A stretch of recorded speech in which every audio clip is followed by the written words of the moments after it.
6:15 p.m. here on the East Coast, 12:15 on the West Coast. Today is January 11th, 2017. Welcome to Sports Fusion News. I am the host, Alex Feuz.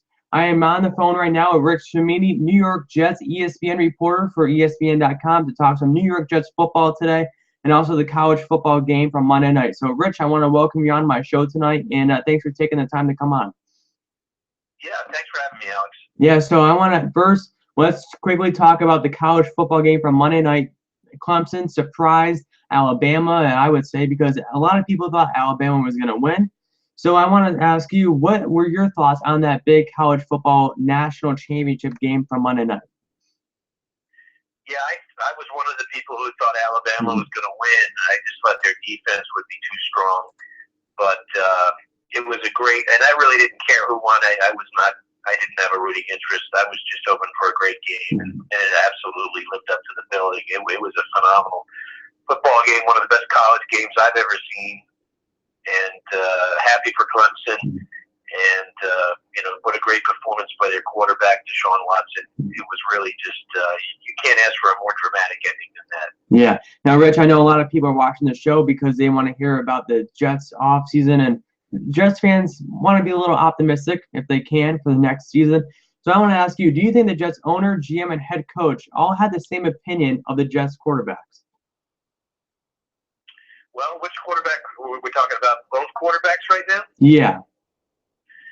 Yeah, I think there's probably some mixed opinions. I don't think they all feel the same way. I think Mike McCagnon, the general manager, is probably more of a Christian Hackenberg supporter than the others. He drafted him in the second round last year, and when you draft a guy, it's almost like you treat him like one of your kids. You get attached to him, and I think Mike probably likes him more than Todd does. But the bottom line is, right now, the Jets do not have a proven starting quarterback under contract for next season, and that is a bit troubling, I would say. Now, do you see the Jets re-signing Ryan Fitzpatrick, or is that whole thing not going forward? Alex, I think I have a better chance of signing with the Jets than Ryan Fitzpatrick. Okay. I think the Jets are going to move on from Ryan. And Ryan knows that. He expressed that to reporters at the end of the year. Look, he had one terrific year and one bad year with the Jets. It was, clearly it backfired. They waited a long time. They wanted to sign him. They finally signed him for $12 million. And I was one of the people who was saying that they should sign him. So I can't second guess the decision now. But it obviously did not work out anywhere close to what they were hoping for. Yeah. Now, I have to ask you, if the Jets are obviously interested in other quarterbacks, different options. So I want to ask you, do you think the Jets are interested in Mitch Trubisky from North Carolina in this upcoming NFL draft this offseason? Yeah, that's really hard to say. He just declared for the draft a few days ago, actually just a couple of days ago. And he's an underclassman, and, teams really don't do a lot of scouting on the underclassmen until now, so now they spend all their time scouting seniors, and so I'm sure they don't have that much information on Mitch Trubisky. All of the draft experts, the Mel Kipers and Todd McShays of the world, think he could be a first-round pick.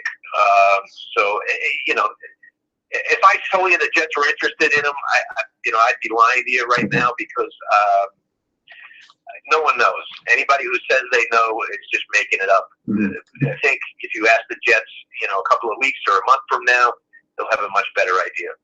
So if the Jets don't go for a quarterback in the first round, do you think you can rank the top three positions that they would try to draft in the first round if they can?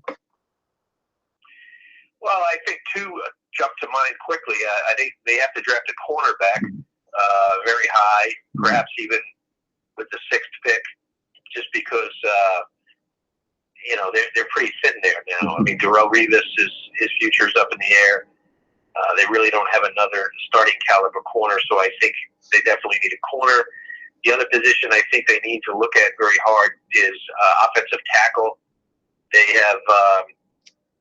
really don't have any proven tackles who are healthy. Yeah, I mean, they just need tackles.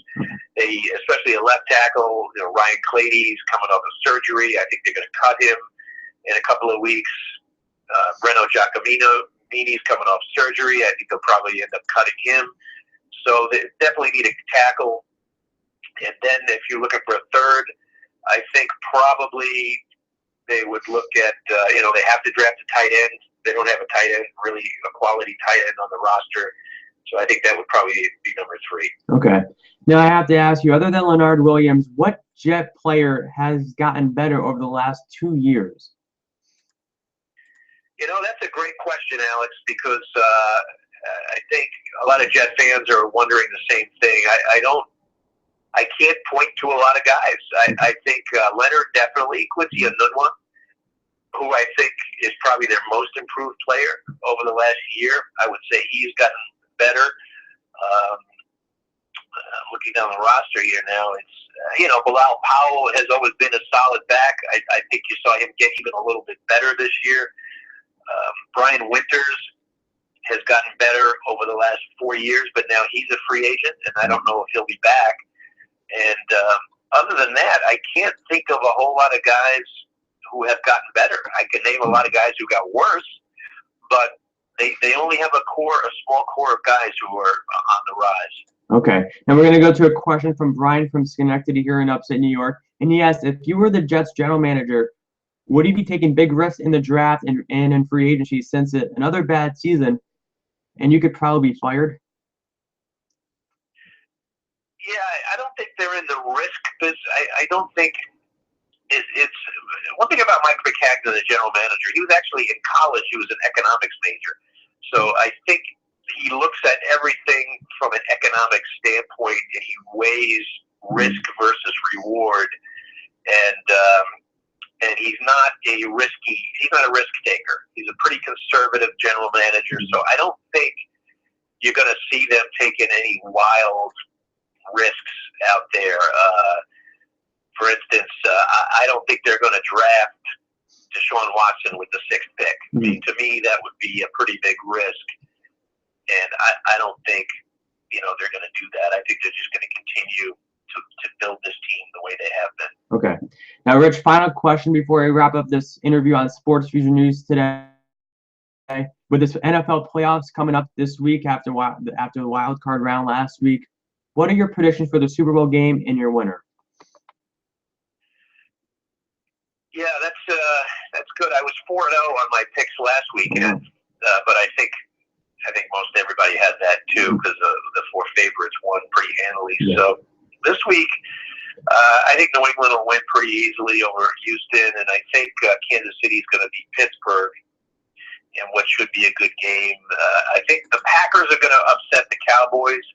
Really? And I like Atlanta going all the way. I know Jet fans hate to hear this, but I think New England will be in the Super Bowl. Although I really like Kansas City. I think they're a dark horse right now. I think Kansas City is capable of beating New England, but that game will be in New England. So I'm going to have to take New England and Green Bay in the Super Bowl, and I think that'd be a really good Super Bowl with the 2 best quarterbacks in the NFL. Yeah, no, I had the Dallas Cowboys and the Patriots. I know it's kind of lame. I know that's what a lot of people are going for, but I really do think Tom Brady can defeat the rookie quarterback of Dak Prescott in the Super Bowl. So we'll see what happens, Rich, right? Yeah, I mean, this is a fun time of year. I wish the Jets were playing because then I'd be covering games right now, but everybody knows they had a really bad year, but I enjoy watching the games. Hopefully they're better games this weekend than they were last weekend because it was, as I said, last weekend they were just all blowouts. So we don't want to see blowouts. No. Okay, Rich, I want to say thank you again for coming on my show today. Where can Jet fans follow you on Twitter and read all your articles on ESPN? Well, if they want up-to-date Jets news, they can go to ESPN.com and just click it on the Jets Clubhouse page. They'll get all the up-to-date news there. And they can follow me on Twitter. It's just @RichCimini. It's RichCimini. Okay, great. Thank you again, Rich, for coming on my show today. All right, Alex. Best of luck to you. Thank you. Okay, Feuz Nation, I want to say thank you again for Rich for coming on my show today to talk some New York Jets football. I know football here in upstate New York and all around New York hasn't really been great over the past few years. I know the Giants made the wild card. Unfortunately, they lost to the Packers. But we'll see if the Giants can make the playoffs again next year. Okay, Fuse Nation, comment below what your predictions are for the NFL playoffs this week. Super Bowl predictions? Let me hear them. I'll be back here at 7 p.m. with former WWE superstar Santino Marella. We'll be talking his career and also what is he doing now. Okay, Fuse Nation, thanks for watching. Hit the like button, hit the subscribe button, and I will see you at 7 p.m. Thanks for watching.